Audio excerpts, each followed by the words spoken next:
Hey guys, welcome to Health. Let's check out this video call. It's the final part of Belisarius. It's the final part of the epic series that we've been watching. I've been reacting to since it's been a while now because I took long gaps ever since part 4 or something, because of my copyright strike on my backup channel. Made me not want to react anymore. At this point, this would have been done and over with, but it wasn't, okay? Because I'm taking 1 week gap. I only upload once a week now. It's because I got a copyright strike on my backup channel, and I hate YouTube. I just don't care, man. In fact, I wouldn't even be doing this if there weren't people watching, okay? But you guys do watch it, some people do watch it, and that's why I'm reacting to stuff. And this is the final part of this whole series. It's gonna be amazing. Okay? It's called Belisarius: The Last Battle. Oh shit, it's gonna be hilarious. Not hilarious, but it's gonna be. I want to know what Belisarius, why is he so loyal to Justinian? So loyal. It's way too much loyalty, okay? I admire it, but at the same time, he has lost many opportunities. It's ridiculous. And Justinian is not somebody you can trust. He's weird. He plans. He destroyed Belisarius' life in the previous video. He fucking destroyed his life, but he got another opportunity to prove himself or something like that, and he was back by the end of that video, and can't wait to see the last battle. I gotta admit, Belisarius is more badass than Napoleon, because he didn't suffer that much as much as Napoleon, because he only took an L in the previous video, man. Other than that, the videos before that, he was a fucking Chuck Norris on steroids. He's just going crazy, okay? So this is the last battle. I'm expecting the same. I want him to fucking win, okay? I don't want him to constantly suffer like Napoleon stuff, and how he especially the invasion of Russia, which was like the biggest L ever, taken by the most badass motherfucker ever. It makes no sense, but whatever. That was Napoleon. But let's just get into this Belisarius. This is the last battle. It's gonna be insane. Grab your popcorn, grab your couch. This is the final act, motherfucker. It's gonna be so amazing. So grab everything. It's gonna be a long video, probably a hour-long reaction. Probably. So let's just go. Let's just see what's gonna happen now. Okay, let's just get into it. 3, 2, 1. Let's go. Okay, this is gonna be insane. And also, I love this Total War Attila footage with the horses running around. Sometimes character glitching out in the middle of the battle. Weird expressions like this, but whatever. Let's just get into it. I don't care. I love this. Okay, let's go. 3, 2, 1. Let's go. Let's see what Belisarius is up to. Let's go. 544 AD. Yeah. Eastern Roman general Flavius Belisarius and 4,000 troops arrived at Salona, poised to cross the Adriatic to Italy. 4 years have passed since Belisarius' great victory over the Ostrogoths. But in his absence, the Eastern Roman position in Italy has collapsed. After several coups and assassinations, the Goths have chosen a new king to lead them. A brilliant warrior who is also wise and active. His name is Totila. While Emperor Justinian had been distracted, it's like tortillas or something, by the war in the east and ravages of plague, Totila had attacked. He swept to victory. If they picked him as a leader, he must be super effective. He must be even more badass than Belisarius. Although that is almost impossible. But he must be as effective as Belisarius, and even commanding, and very deserving of crazy amount of respect by a lot of these Goths. It's crazy. Let's see. Victory against a demoralized Roman army that had been left without pay or supplies and led by corrupt, squabbling generals. Many Romans chose to switch sides rather than fight. Much of what Belisarius had achieved in 4 years of campaigning is undone. Only Rome and a few other cities and ports are still in Roman hands. Dang. Belisarius. Because what happened in the previous video was like very unfortunate, especially for Belisarius. It's almost like his career was completely destroyed, man. I blame Justinian. He's a piece of shit, and his wife is even worse. The fuck is wrong with him? But let's go. Veteran of great Roman victories against Persians, Vandals, and Ostrogoths, will face his toughest campaign yet. Wow. A struggle once more for Italy, against the odds, and against a formidable enemy. Okay. Dang! Belisarius Part 6, the last battle. The final. The finale of all finales. Let's go! Let's go! Let's do it!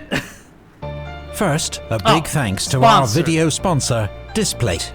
Okay. For those who don't know, Displate create affordable, high-quality metal posters that allow you to decorate your home with unique collectible artworks that reflect your interests and passions. Wow, metal posters? Displates are printed in the EU and expected delivery is just 4 to 5 business days. Displate. They're shipped in secure, elegant packaging and can be put up in seconds using a simple sticker and magnet system. Dang, man. So no need for drilling. They're easy to swap around, durable and lightweight. Printing is extremely high quality, and there's also a range of framing options.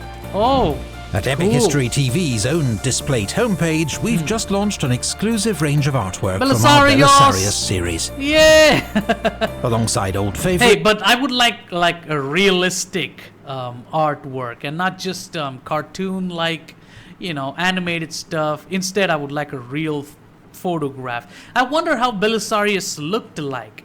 Is there a real photo of him somewhere? Did he look exactly like that, or was he something else? I don't know. I might have to Google search it to see how he actually looks like, you know. But please tell me, does he look like the cartoon stuff we see in this? I don't know. Whatever, let's go. It's from past productions on Napoleon and Alexander the Great.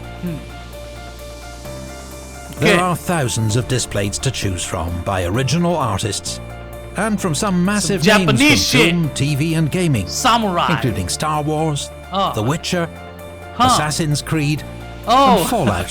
Fallout! Use the link in our video description to visit our homepage and get 25% off when you buy 1 or 2 Displates, and 29% off when you buy 3 or more. Thanks again to Displate for sponsoring. It probably costs a lot, and you probably won't be able to buy it unless you're like super rich, like Hollywood celebrity level rich. Then probably you can buy a like infinite amount. Like seriously. In this video. All right, let's go. Belisarius seems to face an impossible task. With just 4,000 inexperienced troops, he cannot risk facing the Goth king Totila in battle. 15,000 and more? That's like the greatest amount of troops, army, like a biggest army I've seen so far in this whole series. 15,000 is so much. Holy shit. Especially for that time, like 500 AD, man. Like the whole population of some of the countries is like 30,000 or something. This motherfucker has half the population of that as an army. Holy shit. Dude. For the time being, he must remain on the defensive. Mr. Tortillas, let's go. He has an early success when he is able to relieve and resupply the garrison of Dryas, which had been on the point of surrender. Then he moves his force up by sea to Ravenna. But Belisarius... you know, this water body must be really farther away, because how did they not spot him in the waters going to this place? I don't know, and probably would be very difficult to grab a big ass ship and have a naval warfare in the middle of that. So whatever. It's just... Belisarius finds that every move he makes in Italy to reinforce a garrison or extend Roman control is hamstrung by a lack of troops, supplies, and money. He sends his old rival, John, nephew of Vitalian, back to Constantinople with an urgent appeal to the Emperor. Emperor. All right. We have arrived in Italy, most mighty Emperor, without men, horses, arms, or money. Oh. And no man, I think, can carry on a war without a plentiful supply of these things. Oh, man. Belisarius asks, above all, that his household troops, his famed Bucellari, be released from service in the east and sent to join him in Italy. Okay. Belisarius withdraws to Dyrrachium to await the Emperor's reply. Oh, so much traveling. Totila, meanwhile, tightens his grip on central Italy, and in late 545, he advances on Rome. Oh, man. That's the Rome. Eternal City is held by just 3,000 Roman troops, commanded by Bessas. 3,000 is nothing. You're gonna just have to surrender at that point. No point in even fighting. Like, holy shit. For months, the Goths have been intercepting supplies sent to the city. Civilians are already starving. The garrison will be next. The city cannot hold out for long. Yeah. I don't know how are they going to defend themselves. A few months later, John rejoins Belisarius at Dyrrachium with some reinforcements. Okay, let's go! But not for the first time, the two generals disagree about their next move. John wants to cross to southern Italy and march overland to Rome. Oh. A journey that could take 40 days. Oh, that's a lot of time. Belisarius thinks they'll... That's crazy. That's a lot of time. Like, literally a month? I don't know about that. ...be too late to save the city. He wants to get troops and supplies there as fast as possible, which means sailing directly to Portus, a 5-day voyage in favorable winds. Dang! John can land in southern Italy, clear the region of Goths, and meet Belisarius near Rome. Okay, but that would take too much time to get there, and this only takes 5 days? So it's like, I don't know, they probably will manage somehow. Let's go. Belisarius' plan risks dividing his small force, but it may, at a stroke, secure Rome and southern Italy for the Emperor. Yeah, we gotta protect our Rome! Come on! However, his last campaign is to be plagued by misfortune. Misfortune. And also, like, I forgot, like, the previous video was all about the plague. It's called Black Plague or something. Yeah, it's Black Plague, and holy shit, it was so deadly, and also, like, it was so mysterious, and nobody knew what the fuck that was until they named it the Black Plague. And, you know, the disease would not even tell you it's in your body, you know, until you start coughing up blood or whatever, puking everywhere, getting, like, you would get bumps on your bodies. The description of that disease was, like, horrifying, terrifying. People would die, like, some people would die, you would see them and you would think they would die in a few days, but they would be alive. And some people died just then and there out of nowhere. It makes no sense. It's unpredictable disease, man. It's like almost like the world-ending disease of those times. It's ridiculous. If it was never noticed by anyone, people would have fucking, like, half the Europe or entirety of Europe would have fucking vanished. Holy shit. Go check out my previous video reaction. I'll put that in the end of this video so that you can watch it, and you will see how fucking horrible the Black Plague is. Like, holy shit. When Belisarius arrived in Italy, things went wrong with him daily, for he had clearly incurred the enmity of heaven. Okay. Belisarius sails for Portus, accompanied by his troops and his wife Antonina. But they are... I love how loyal his wife is. Like, nowadays, I even said this in the previous video, nowadays the women don't even give a fuck about their, you know, husbands or whoever, partners. They call it partners nowadays. They can't even call it husband or anything. You know, they don't even stay that long in the marriage, and then they split the whole fucking, inheritance or whatever. It's just ridiculous, bro. You know, people are nowhere close to being loyal as they used to be back in the day. I mean, wow, man. If you want to live a beautiful life, those are the times, in my opinion, because wow, they must have had the whole world for themselves, a beautiful world. It's amazing. But nowadays it's all fucking trash. People are emotionless retards nowadays. It pisses me off, like, really, especially the Western society. It's filled with degenerates.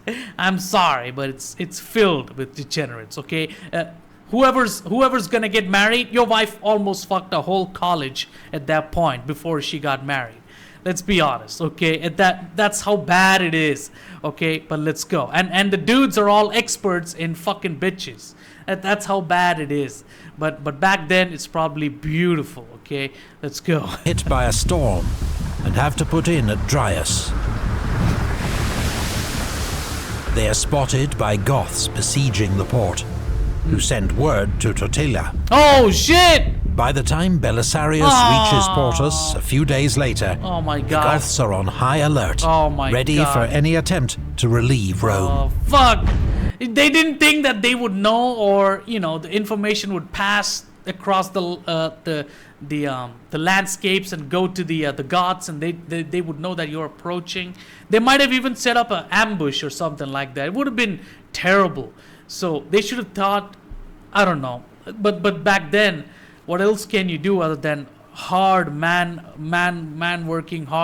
working stuff? You had to work a lot. You didn't have any fucking cell phones or smartphones or anything.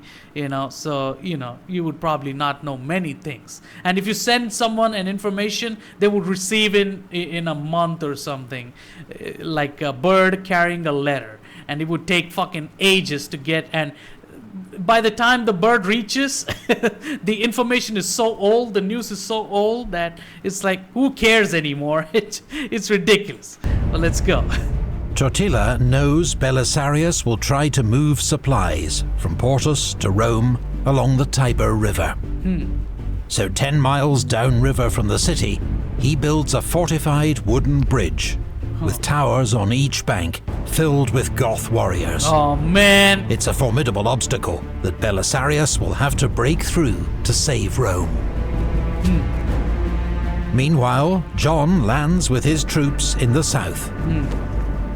He quickly routs local Goth forces and secures the region.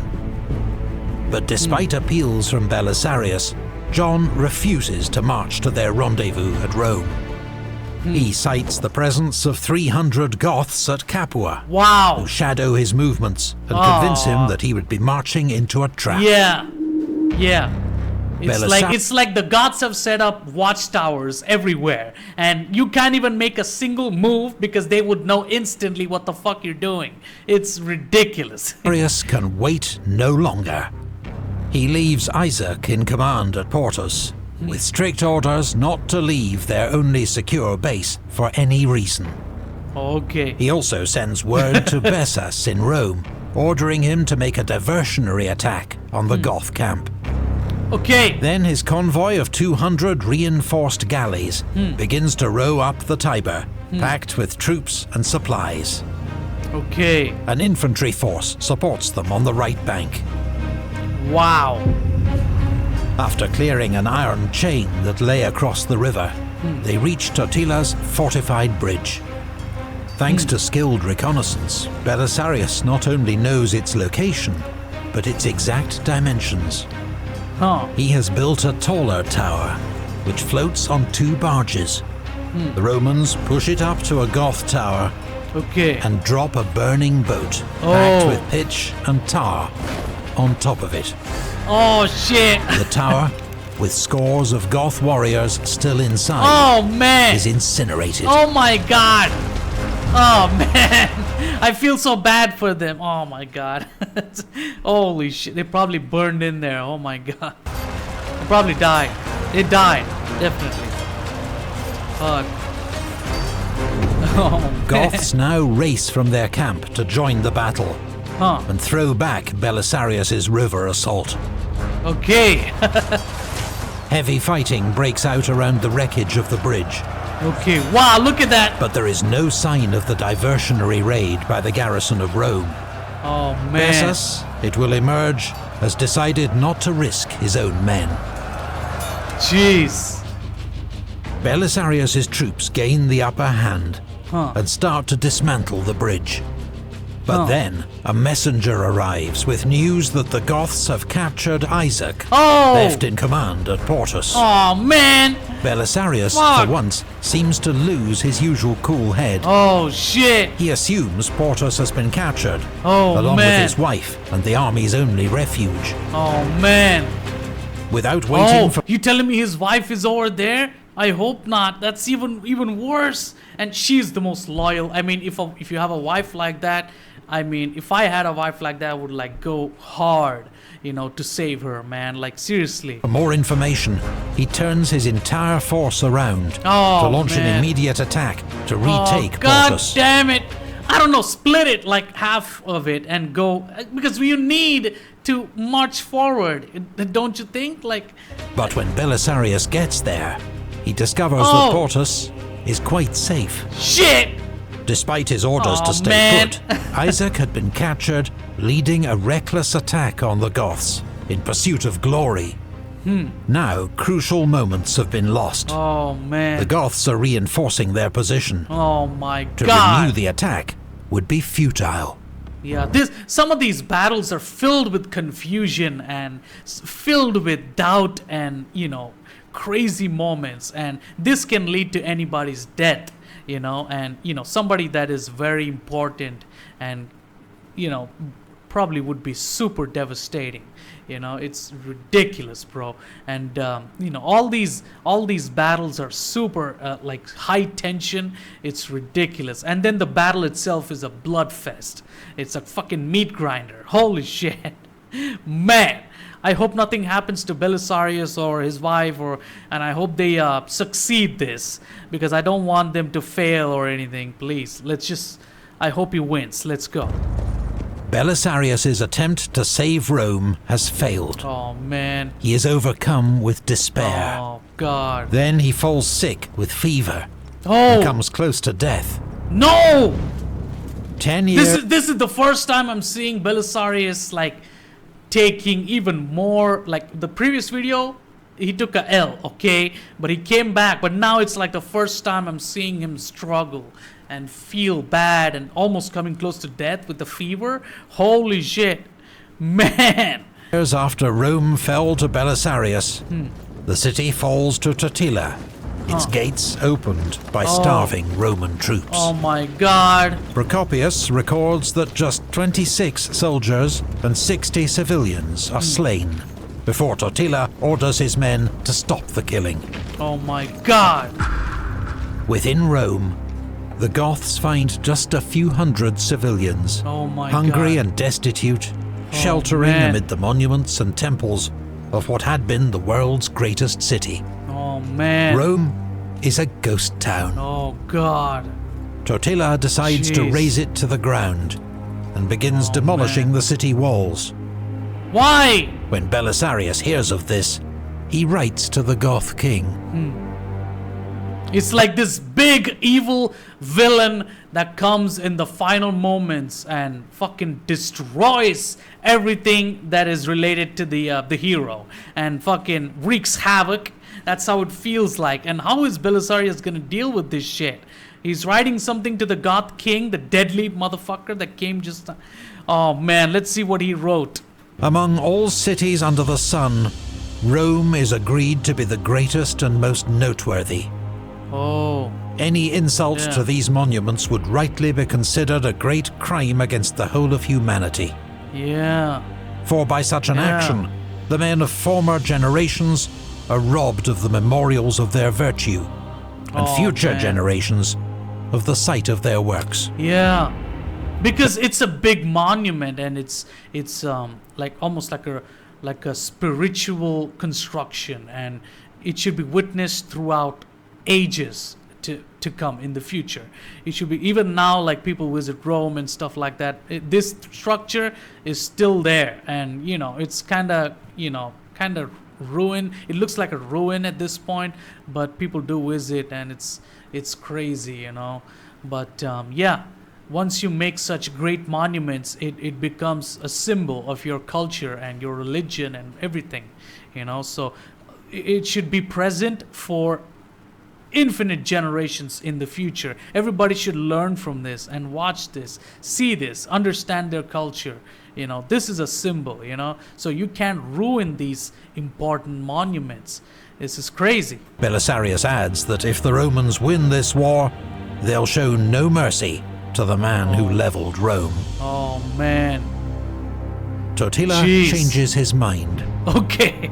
Having destroyed Rome's gates and much of... He's like, I guess you're right. Okay, calm down. I'm not gonna ruin it. Calm down. It's ridiculous. Its walls. He marches south, taking the last of its inhabitants with him. John retreats behind the walls of Dryas, and southern Italy is soon back under Goth control. Damn, this Mr. Tortillas guy, I just don't get it, man. Who is this guy? Why is he so menacing and threatening? This is ridiculous. With the greatest army I've ever seen of 500 AD, it's ridiculous. Rome, the eternal city, is abandoned. Okay, we are at least... told it is forsaken by all living things. But doubtless there are those desperate enough to roam the empty forums and deserted streets. Oh, dang. In the spring of... A lot of starvation played, you know, a lot of starvation was part of the people of those days, man. You know, I don't know how they survived.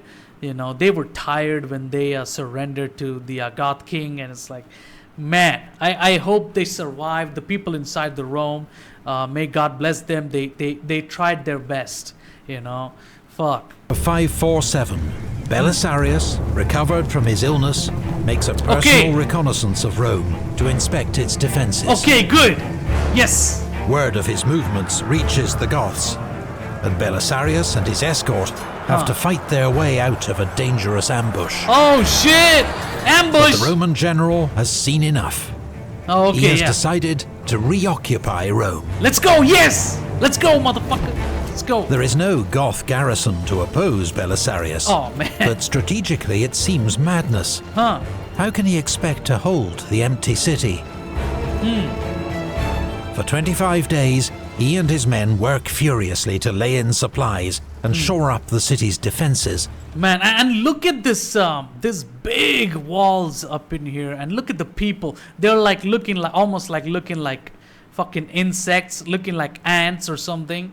Look at this shit. This thing is so big, and the city itself is large as hell, and you can probably have a big ass war inside itself. You know, I don't know if you can defend a city this big.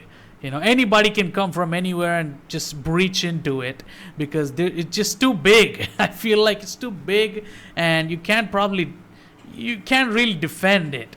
You know, unless you have like shitload of troops, shitload of army, like a big army, like, you know, Goth King, 15,000. You know, even that probably wouldn't be enough. But you know what I mean. Let's go. Before the Goths return. Their presence encourages some Romans to begin moving back into the city. Yeah. Oh. Don't trap yourself. Don't trap yourself. Okay? By the time Totila and his army arrive, the Romans have rebuilt much of the walls with loose stone, but they haven't had time to make new gates. The Goths attack, confident of victory. Fuck you! Stop! What the fuck? The Romans have a nasty surprise for them. Okay. Caltrops spread over the approach routes to maim Goth men and horses. Oh no! Those are like, what is that? Your tire puncturing things that you throw in the movies nowadays, in the Fast and Furious movies. It's like that. It's ridiculous. Whole days there is savage fight. But that's for horses, which means the poor horses are gonna get stabbed hardcore by them. They probably can't even run anymore. And the people that are going in there, they probably get stabbed, like, you know, stomp that shit and then, you know, hurt for days. Probably even like, they probably put some poison on it too. You know, it's even more effective if you ask me. Waiting at the open gateways. Oh, jeez. But Belisarius' men stubbornly hold their positions. Let's go!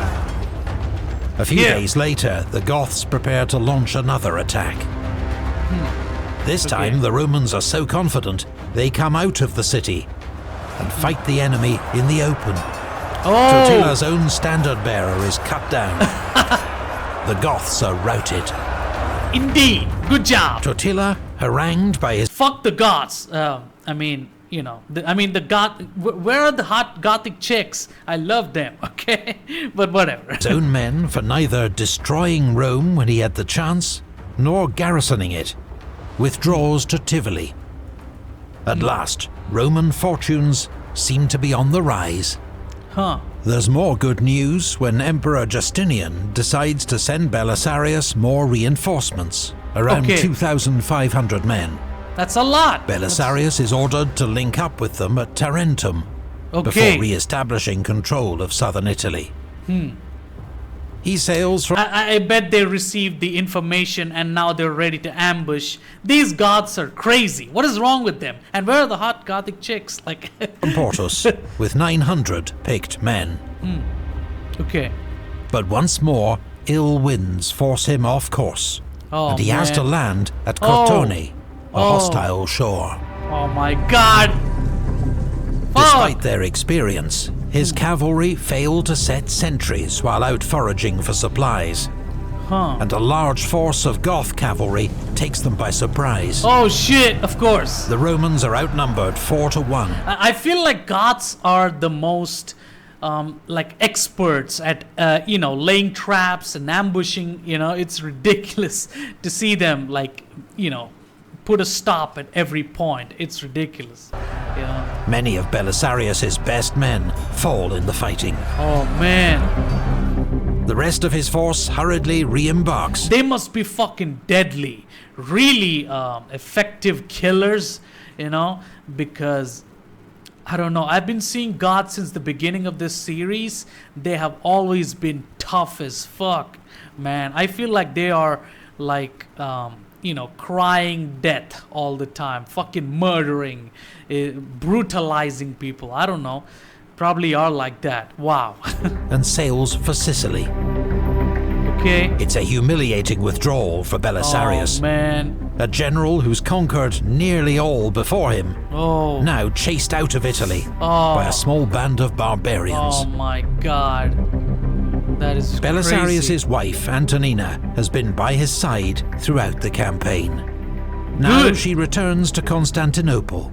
As a close friend and confidant of Empress Theodora, she hopes that in person she can persuade her to send Belisarius the troops and supplies he so desperately needs. Yeah, man. What a great wife. She's so loyal, man. It's like, wow, man. I wish I had a wife like that. It's crazy, you know? The mission will prove futile. Oh, really? When Antonina arrives in the capital, she learns that Empress Theodora has fallen sick and died. What? That's insane! At this point in the war, the barbarians became unquestionably masters of the whole West. Though the Romans had been at first decisively victorious in the Gothic War, as I have previously recounted, the result for them was that they had not only spent money and lives in huge amounts and to no advantage, but they had also lost Italy. Belisarius's second Italian campaign ends in frustration and failure. Man. It's almost like Belisarius is not in his prime anymore, especially after what happened in the previous video, and Justinian just humiliating him and sending him away, and only after a long time did he come back. But it's almost like he's out of his prime, and he's not that effective, and he's very close to getting captured or losing, and he's already losing. It's almost like he's lucky that he's not dead, and it's crazy, man. I feel bad for Belisarius. I hope he keeps up his strength, and I hope his wife supports him. Let's fucking go, man. I hope he will win this. In January 549, he is recalled to Constantinople, allegedly at the request of his wife Antonina. Okay. Soon after he leaves, the Goths finally take Perugia. Oh! The next year, they take Rome. Man, these gods are pissing me off. They're so fucking... they're villainous. It's ridiculous. They're so villain-like. It's crazy. They're like fucking, evil spreading everywhere. Holy shit. Goth fleets begin to raid Sicily and Dalmatia. But Justinian continues to ignore Totila's offers of a generous peace. Because he has, at last, assembled an army big enough to take the war to the Goths. How many people? It's probably bigger than 15,000. If that's true, then good man. Good, Justinian. Like, wow. I'm actually impressed, shocked, honestly. Dang. He awards command not to Belisarius, but to his old rival, Narses the Eunuch, Chamberlain of the palace. He sucks. Narses leads the army into Italy in 552. 20,000 now? He decides to act fast and force... Oh my god, look at the gods. They got 20,000. Narses has. They just fucking leveled up now. So it's an equal battle between the two. I want the gods to fucking get defeated and killed or whatever. I mean, lose the war, right? But now it's an equal battle. I don't know. The gods will probably win because they're deadly as fuck. It's a decisive battle against Totila at the first opportunity. He gets his wish at Busta Gallorum. Oh man, where's Belisarius when you need him? But I don't know if he would be that effective. But we do need him. Where is he? Totila risks everything on a massed cavalry charge against the Roman center. He is met with a storm of arrows. Okay. Shit. It is a debacle. Totila himself is among scores of Goth lords who perish. Goth military power in Italy is broken. Oh man. Within 2 years, Narses will win more brilliant victories against the Goths and Franks and bring the war in Italy to a victorious end. Wait, what? It's broken. What? Okay. Within 2 years, Narses will win more brilliant victories against the Goths and Franks. Oh man! And bring the war in Italy to a victorious end. Yes, okay. I'm Team Narses all the way because I didn't like him before because he was like, fighting with Belisarius or arguing with him and, acting like a puppet of Justinian, who is also not that great of a person or anything. I hated Narses, but now I'm like, okay, fuck the gods, whoever it is, let's just go. Thank you. Thank you, Narses. Let's go. Belisarius's feelings at news of Narses' triumphs can only be guessed at. Wow. Joy and gratitude for a Roman victory. Okay. But bitterness, perhaps, that he'd had to fight the war for so long with so little support. I feel bad for Belisarius. After 25 years commanding Roman troops, Belisarius's military career seems at an end. Oh man. He lives as a rich and famous patrician in Constantinople and serves as trusted advisor to Justinian. I mean, he would make up for a great advisor for Justinian. That's a good position to be in. But the fact that he can't go into war and command and do it, it is sad. It is. I feel bad for Belisarius, man. Little more is heard of the great general for several years. Until 559. Oh! Did he return? And now, after a great lapse of time, as he once more put on his breastplate and helmet and donned the familiar uniform of his younger days, the memory of past exploits came flooding into the old man's mind and filled him with youthful ardor. Yes! He's finally back in his favorite position. He's gonna be so effective. I hope so. I hope he's back. I hope he is. I think he is. Let's go. Kutriggers, Turkic warrior nomads, perhaps descended from the Huns of Attila, have menaced the Eastern Roman Empire for decades. Justinian uses a combination of bribes, fortifications, and shrewd diplomacy to keep them at bay. Okay. The system does not always work. Yeah, you can't bribe them all the time. When they see fit to take over, destroy, and feel like it's time to do some serious damage, they will fucking do it. And your bribes are not going to be enough. And you might have to bribe them ridiculously large amounts of, whatever currency was there back then in order to even make a little bit of change. Like, seriously. And they would probably ask more. Like, it's crazy. I mean, back then, you wouldn't have that much, the diseases and the poverty and shit like that, and it's so easy to die. The corruption and bribery would be so popular in those days. It would be like one of the only few things to live by, if you ask me, because of the harsh reality back then. But let's go. In 559, their chief, Zabagan, leads the Kutrigers south across the frozen Danube. They split into 3 groups. Zabagan himself leads 7,000 men towards Constantinople. And what happened to Totila? Can somebody tell me what happened to Mr. Tortillas? Please tell me what happened to him. Did he get captured? Was he defeated? And like how the battle of the Vandals or something that was in the beginning of the series. That dude, the Goth King or something, that dude was like kneeling down by the end of that video, and Belisarius emerges like a super victorious legend. He becomes like a hero. So and the Goth Vandal King was like kneeling down in a frowning face expression. I hope that's what happened with the Tortillas. Well, let's go. They bypass the outer fortifications, the long walls, which are crumbling and undefended. There are hardly any troops in Constantinople, and as the Kutrigers draw near, panic spreads. Dang! Oh man, look at that. Justinian knows there is one man in the city he can rely on. Yeah! There's only one. Justinian said there's only one man that can do this. And then quick cut to Belisarius wearing like fucking sunglasses like this.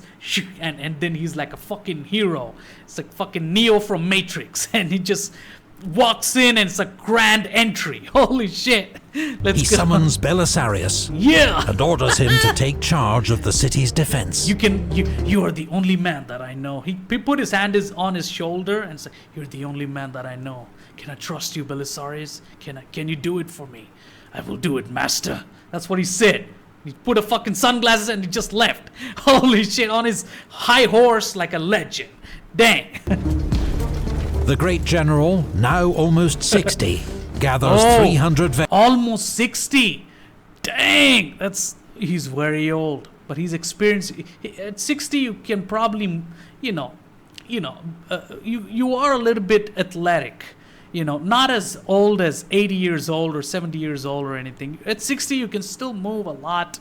You will be decently effective at battle in the war. Okay, let's go. I hope everything goes well. Let's go. Veterans and a crowd of citizen volunteers and marches out to face the enemy. He sets an ambush for the advance party of 2,000 Kutrigers. When they've entered the trap, his veterans attack from both flanks, hurling javelins. Yeah! Then Belisarius leads forward his main force in a head-on charge. Yeah! His men scream and roar to terrify the enemy. Let's Horses go! drag branches to stir up dust and hide their numbers. Shit. The Kutrigers are hemmed in, attacked from all sides, unsure of the enemy's strength. They panic and flee. In the words of the historian Agathias, the Romans followed them in an orderly and disciplined pursuit, making short work of all they could lay their hands on. All right. The barbarians were slaughtered in great numbers as they galloped away, without even turning round to look back. Okay. Dang. Belisarius has won yet another famous victory. Damn, somebody needs to make a movie on this. This is a absolute legend, man. Somebody needs to make a movie. Like, so many, like, why didn't Ridley Scott make a movie on Belisarius after, movie like Gladiator and stuff like that. He should have made, and now there's a Napoleon movie coming out, so I'm so glad it's coming out. But like they should make a movie on Belisarius, because this is an absolute legend. I've not seen him take shit or falter. He only faltered much later in his life, once he lost his career and stuff like that. But then whenever he was effective, he was a fucking badass. So I want somebody to make a movie. There's so many influential people throughout the history of different countries. Like in my India, there's so many people. There's so many people in fucking crazy, Europe. Europe has so much history, rich culture and history, and before Christianity too. It's crazy. So it's like somebody needs to focus on making like biographical, like fucking biopic movies, like epic, legendary biopic movies. Like I would love to see a movie on Belisarius. I'm glad that there's a Napoleon movie coming out by Ridley Scott, so I'm so glad. But I hope he focuses on other characters too. I felt like Ridley Scott has wasted so much of his life doing other movies and shit like that. When you start from Gladiator, you should have gone on the path of your historical biopics. You should have continued making historical biopics, but whatever, let's go. At least it's coming back with Napoleon, and I hope it's good, and it's not just some CGI trash like shitty Hollywood movies nowadays, and it's not just some ridiculous CGI fest that is looking good but no story, nothing. I hope it's not like that. I hope the Napoleon movie is amazing. We got fucking Joaquin Phoenix in it. I mean, come on, like, let's go. Yet 3 years later, after a failed assassination plot against the emperor, he finds himself in disgrace once more. Under interrogation, the conspirators name members of his household, who in turn implicate Belisarius himself. It's flimsy evidence, but Belisarius is persona non grata for 7 months before Justinian restores his honors. Oh man, so many struggles, and during those times at 500 AD and stuff. Back then, man, it probably is even worse, the worst form of humiliation. And the people of those times didn't really have knowledge or extreme smartness about how to behave and stuff like that. The morality probably is lacking a lot and is only acceptable on a human level. It's the morality is not. People don't think about being good all the time back then. I feel like, they probably, if they were forced into it, they probably would do horrible things. But whatever, I hope Belisarius came out of all the hard struggles.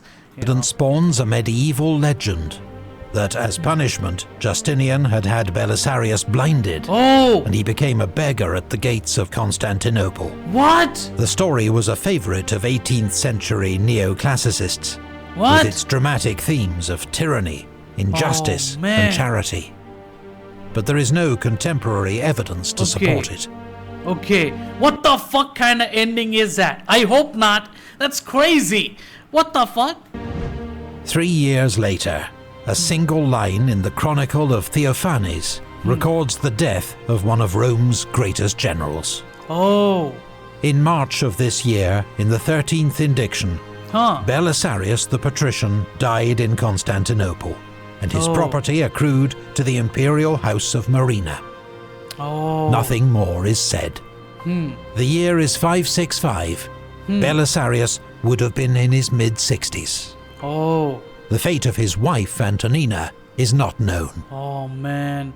And, the fate of all of these legendary people from back in the days, we don't know much. They should have recorded it, or maybe the historical records of what happened and all those things probably were ruined by, some form of attacks that came much, much later in the future and stuff like that. So we don't really know what happened. And also, like, for me in my India, so many other knowledgeable scrolls that have been written throughout the years have been destroyed by the British invasion, So a lot of knowledge has been lost. It's insane, bro.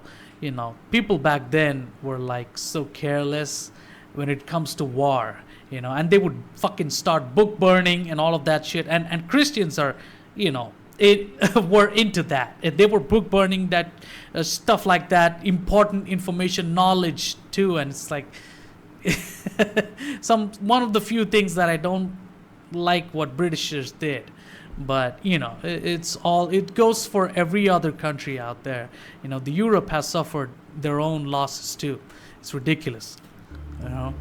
As for Procopius, and we don't even know what happened to Belisarius' wife. What happened to her? And what happened to Belisarius? I hope he didn't get blinded by Justinian. I don't like Justinian, man. Honestly, he probably did it, if you ask me, because Justinian is a piece of shit. I'm sorry. But he has never respected Belisarius' loyalty. That pisses me off. Belisarius lost so many opportunities just to stay loyal to Justinian. And it's like, what the fuck, man? And, I hope not. I hope he didn't get blinded and was begging on the streets. I hope not. That's so humiliating, man. Rather get killed in the war, in the battle, in the middle of those beautiful landscapes. Rather get killed there than beg on streets. That's terrible, bro. I feel so bad. I hope nothing like that happened to him, and he passed away calm and peaceful in his house, like how Napoleon was. Napoleon passed away in his island, in his house, like so peacefully, even though his wife, he was so sad and stuff like that because of what happened to his wife and all that shit. But I hope everything went well. His great work, History of the Wars of Justinian, is published in the 550s, within the lifetime of Justinian and Belisarius. It is an astonishing achievement from an author who witnessed many of its major events and knew many of the great figures involved. It comes to be regarded as one of the greatest and longest histories to reach us from the ancient world. But Procopius also writes another account of these times, unpublished in his lifetime, known as the Secret History. What is this? In this? its introduction, he writes, I have been forced to conceal the real causes of many of the events recounted in my former books. It will now be my duty, in this part of my history, to tell what has hitherto remained untold. Yes, you need to fucking open up the secrets, whatever you know, because you can't think about the future. Think about now, bro. Come on, reveal it. Follows is a scandalous assault on the reputations of Theodora and Justinian, Antonina and Belisarius. Procopius describes the imperial couple as vicious. Wait, what? What follows is a scandalous assault on the reputations of Theodora and Justinian, Antonina and Belisarius. Procopius describes the imperial couple as vicious, scheming, and above all, greedy for money. Yeah, I knew Justinian is a fucking asshole. I'm sorry, man. He probably was. I mean, I'm not surprised. And his wife is probably worst. The worst wife ever. Holy shit. Oh, man. He asserts that Theodora had been a notorious prostitute in her youth. And that Justinian is possessed by demons. What the fuck? Antonina, he claims, is a serial adulterer. Oh my god! Who holds the pathetically devoted Belisarius under her spell. Holy shit! Many of their actions, even major strategic decisions, are attributed to self-obsession, lust, and manipulation. Oh my god! I mean, I'm not surprised. And somebody told in other reactions that I did of Napoleon and Belisarius and stuff like that, somebody dropped a comment saying that women of those times were at least sleeping with 4 people before they got married and shit. What the fuck? And also like the Greek the Roman stuff is all rooted in sexual adultery and prostitution, and some even say, a lot of people even say that's what ruined and destroyed Rome. The amount of degenerate activities. It's ridiculous. It's crazy, man. I mean, I'm not surprised. She probably, when I kept saying she was super loyal, I kind of felt like a doubt coming in me. She's so loyal. I don't know if we can trust her. Belisarius, of all, should have doubted her. Like, seriously. I mean, and were there any like moral barriers around sexuality back then? I would like to know, because if there were, some of these bitches break that with no shame inside. It's ridiculous. If there's no if there's no rules, if there's no moral, barriers towards sexuality, especially of women and stuff like that, then, yeah, expect your wife to have a fucking orgy session before she got married to you. Especially now. Now it's like, what the fuck? The pornography, it's so prevalent. It disgusts me. Fuck it. Fuck that. Secret history remains little known for 1,000 years, until a manuscript copy is found in the Vatican Library and published. Oh, man.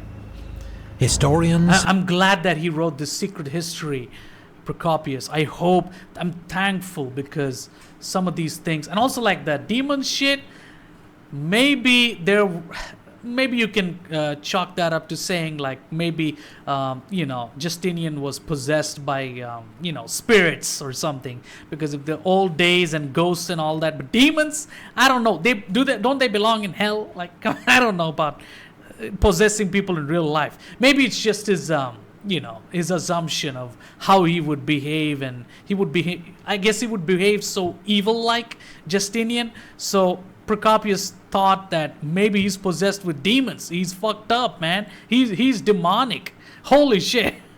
Have debated its contents ever since. Oh, man.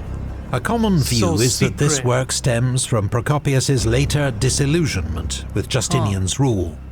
The wars, taxes, and crucially, the influence of Theodora and Antonina. Yeah. For it is a ferociously misogynistic attack, in which women are insatiable, scheming, deceptive, and vengeful. I mean, you should be expecting that if the women are like royal ladies and stuff. So you should be expecting some level of corruption, adultery, and stupid garbage, terrible shit. Nowadays it's like ridiculous, even worse than those times. I mean, what? Ridiculous. But it is also clear that much of the secret history is deliberate hyperbole and parody, not to be taken literally, or perhaps even seriously. It's almost like Procopius wrote the secret history from his own point of view, and had nothing to do, or very little, or maybe it has something to do with the reality and facts, but it's mostly covered with his opinions too. And it's like, we cannot really know what is real and what is not, because he keeps talking about demons and Justinian at one scene, and the other scene he talks about Antonina sleeping with a bunch of assholes, and fucking ruling over her husband, who is a very loyal, fucking innocent idiot. Let's be honest, he's so innocent sometimes with his loyalty. It's ridiculous. He probably was under her spell. Who knows, man? People are so easy to... Back then, there wasn't really any law and order, really. It's all, kill or be killed, maim or be maimed, or fucking bribe or be bribed, and shit like that. So, I don't know. Probably has something to do with facts and something to do with his own personal opinions. We will never know, Man. Emperor Justinian died 8 months after Belisarius in 565. Oh shit! In such an age, to reign 38 years and die in bed aged 83 was itself an astonishing achievement. Yeah, at 83, that's successful. His funeral, an event of stunning magnificence, saw him laid to rest in a golden tomb within the Church of the Holy Apostles in Constantinople. Dang. Fuck. He left a Roman Empire that stretched from the Caucasus to the coast of Spain, from the Alps to the Atlas Mountains. Yeah. These conquests came at a vast cost in lives, treasure, and human suffering. Oh, man. Nor could they be sustained. 3 years after Justinian's death, the Lombards fell upon Italy, conquering most of the peninsula. Oh, God. In the 7th century, Avars and Persians advanced to the walls of Constantinople. Oh my God. Before the tidal wave of Muslim Arab conquest the Muslims swept away much of the empire. They're always like this. It has been argued. It's almost like all these wars are useless. It's almost like, because you're not fighting the last war of all time or anything, you know. It's not like World War II. It's the last. The next World War III is gonna be, you know, we don't know. We don't know if it's gonna happen or not, you know. But World War II was the last war ever, because and ever since then we've been afraid of anything, you know. So it's like, if you're taking part in the last war, if you're a prominent figure in the last war ever, then, you know, it would make sense. Your achievements would stay forever. You know, at least would be assumed to stay for a long time, you know. But this shit, it's like, it's 500 AD. There's so much future left, and, you know, as soon as you die, there's gonna be more invasions, more wars. It's almost like all your hard work is fucking useless. You know, I don't know. The Justinian's costly wars left the Eastern Roman Empire exhausted, unable to resist these new threats. Oh my God. But recent assessments place more emphasis on the blunders of his successors. Justinian had been immensely fortunate to be served by one of the great generals of Roman history, even though he did not always repay his loyalty. In all his... I say fuck Justinian. I don't care how greatest in history he is. I don't care. Fuck him. commands, Belisarius distinguished himself as loyal, intelligent, humane, and decisive. Legend. A He was loyal a skilled legend. tactician who defied the odds at Dara. He waged a hearts and mind campaign to retake North Africa, almost without loss. Dang. He liberated Rome and held it in 2 desperate sieges. Oh, man. He has been called the last Roman. Yeah. The empire would see few generals of his stature again.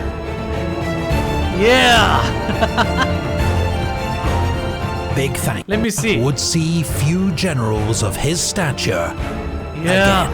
Because there's no way there's another Belisarius coming up.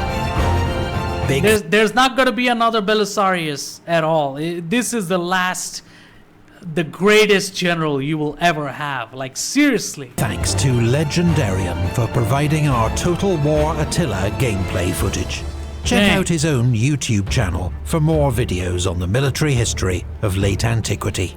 Dang! Thank you also to Professor David Parnell of Indiana University Northwest, our series consultant. You can follow David on Twitter @ByzantineProf or via the link in our video description. And thank you, of course, to all the Epic History TV Patreon supporters. Yeah, go support him on Patreon. Possible. Amazing. Right.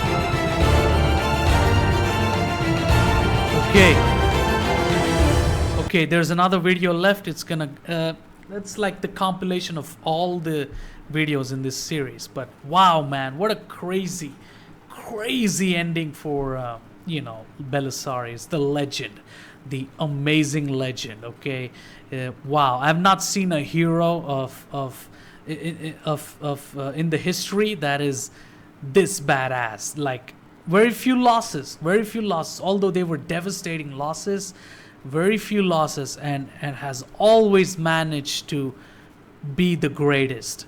What a great man, Belisarius, the last battle. Wow, I will never forget this guy, and Napoleon. Holy shit, crazy. Some of the greatest people of history are not talked about nowadays that much. We're so much brainwashed into modern trash that it's like, what the fuck, man. We should talk about history more often. We should talk about history because it matters.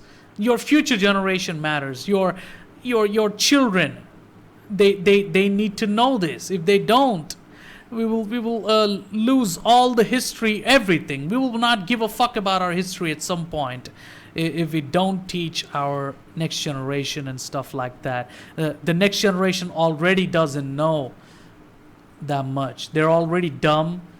It feels like we're doing something really wrong. I feel like we're fucking ruining the coming generations, and they will fucking not know the hard work and struggles of, the historical legends. And it's like, what is going on, man? I feel like we're gonna lose everything, and it's like, yeah, we're gonna ditch our own history. And the modern generation, the new generation, Gen Z assholes, the little bitches, they're gonna be fucking, all about stupid shit, and they would not give a fuck. They will struggle because of life, because life would make them struggle and shit like that. But that's it. They don't know much.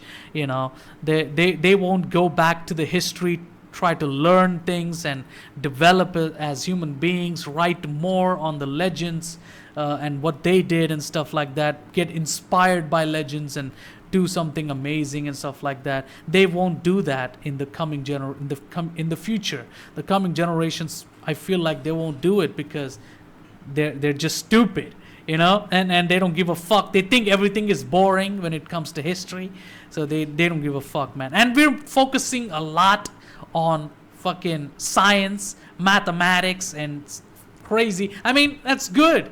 And it's good for human brain and the children and everything. It's important and it's good. But history also matters. Past also matters. Your past, you knowing your past will set a future. If you don't know your past, you will not set a future. You will set a present and a possible future depending on how you function. You can only, make a functioning present. You cannot make a functionable future. You won't follow the traditions of your ancestors, anything like that. The culture is gonna die. The culture is gonna be the first one to die, and the religion is gonna kill itself because you don't give a fuck about it. That's what's gonna happen. But yeah, Belisarius, the last battle. The man went through a lot. And I hope he didn't get blinded by Justinian and start begging on the streets. I hope not. And I hope his wife is not a big whore, sleeping around and controlling her husband. Some of these women are fucked up, man. Especially the Western society. Nowadays, it's even worse. They're fucking... The adultery... The sex shit is so ridiculous in the European culture. It's... The obsession with sex is too much. It's too much sex. You gotta stop. You gotta draw a line. You gotta follow a sense of morality, bro. It's going out the rails. But especially now. But whatever, Yeah, Belisarius, the last battle, and also like Justinian and his wife can fuck off. Fuck them. They both suck. And I hope Belisarius, his life ended peacefully, and his wife was next to him, and crying for him, and she also passed away in a few days. I hope that's what happened, because I don't want to think anything terrible about these people, man, especially Belisarius. I don't want anything bad to happen to him, so I hope everything went smooth and nice, especially for a legend like that. Okay, so yeah, that's it for this reaction. Belisarius, the last battle. What did you think about this reaction? Did you like my reaction? If you like my reaction, please make sure to subscribe to this channel. It's my main channel. This is where I upload like once a week now, because I got a copyright strike on my backup channel. Ever since then, I don't do any reactions. I used to do them every day, bro, but I fuck YouTube. I hate YouTube. YouTube is like the cousin of Justinian or some shit. They suck. YouTube sucks. Okay, it's just like Justinian. Everybody is fucking struggling so hard on YouTube, and YouTube decides to fucking copyright strike and kill their channels. I fucking hate them. I hate YouTube, okay? It's just like Justinian. Fuck it, okay? So please make sure to subscribe to the channel. It's my main channel. This is where I upload like once a week. So please subscribe, and please suggest me what to react to next. I'm gonna react to the Crusades Part 1 after this video, and you know, I'm gonna go to Part 2 the next week, but I would like to continue this. Please tell me what's the next series that I should be reacting to after this. Please tell me. I would definitely watch it, okay? So please suggest me videos. I really note it down, and I will react to them, okay? It might take some time, but I will react to them, okay? So please make sure to subscribe to both my channels. The Napoleon stuff is over there on my backup channel. I got a lot of views for that. That's why I hate YouTube. It gave me a strike and killed my backup channel. So go check it out. There's a lot of Napoleon stuff there, and some of the Napoleon stuff is over here as well. So please subscribe to both my channels. Show me support. Please subscribe, okay? And I'll see you guys next week with more content, and expect another Epic History TV content after this based on Crusades, okay? So yeah, let's just close this out, okay? This final part, this is the ending of Belisarius. I loved it from the beginning to end. He's a legend. I love it, okay? And I hope he died peacefully. Hope to God. I pray to God, okay? So yeah, please make sure to subscribe to both my channels. I'll see you guys next week with more content, and expect another Epic History TV video based on Crusades after this. So yeah, that's it for this reaction. Please make sure to subscribe to both my channels. I'll see you guys later. Goodbye.